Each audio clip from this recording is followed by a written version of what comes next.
Ce sont les préoccupations sociales et économiques. Que dites-vous, par exemple, à cette électrice, Colombe, qui est électrice du RN, bénévole des Restos du Cœur, finalement poussée vers la sortie après avoir fait état de son vote? Colombe allait au RSA. Sa vidéo a été vue plus de 5 millions de fois. Elle n'a pas de solution, Colombe. Elle a du mal à vivre. Elle a des huissiers à sa porte. Qu'est-ce qui, dans votre programme, peut aider toutes les Colombes de France? C'est une très bonne question. D'abord, je veux dire à Colombe que je lui apporte tout mon soutien, que j'ai été émue et scandalisée par l'attitude des Restos du Cœur. Je trouve vraiment que c'est indigne de leur part. Une femme comme ça qui ne trouve pas d'emploi mais qui a pourtant un intérêt porté à l'intérêt général, qui est bénévole, etc. Maintenant, qu'est-ce que je peux lui dire concrètement? Cette femme Colombe, si j'ai bien compris, vient des Pyrénées-Orientales.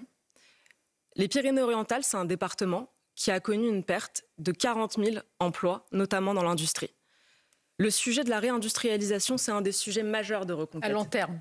À long terme, mais ça peut créer des effets assez rapides. Je vous réponds aussi sur un deuxième sujet. Donc, premier, la réindustrialisation, la suppression des impôts de production, la baisse des taxes, la baisse des charges, la baisse des normes, notamment environnementales, qui ont conduit à la fin de toutes ces usines. Deuxième sujet, Colombe, c'est une femme qui a 60 ans.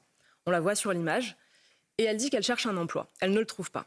Je crois que ça pose la question de l'emploi des seniors dans notre société. Ça, il suffit d'une loi. Ça peut aller très vite. Ce n'est pas quelque chose de long terme qui va prendre 15 ans.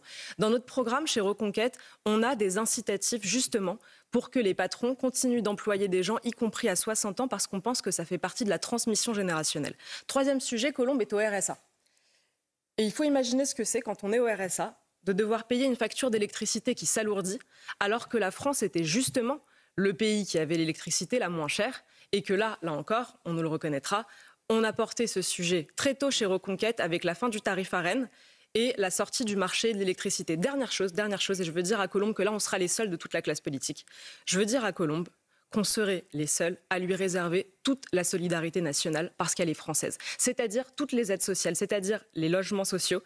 Parce que même le Rassemblement national aujourd'hui donne le RSA aux étrangers. En tous les cas, pour cette raison, oui. je dis à Colombe, nous sommes avec elle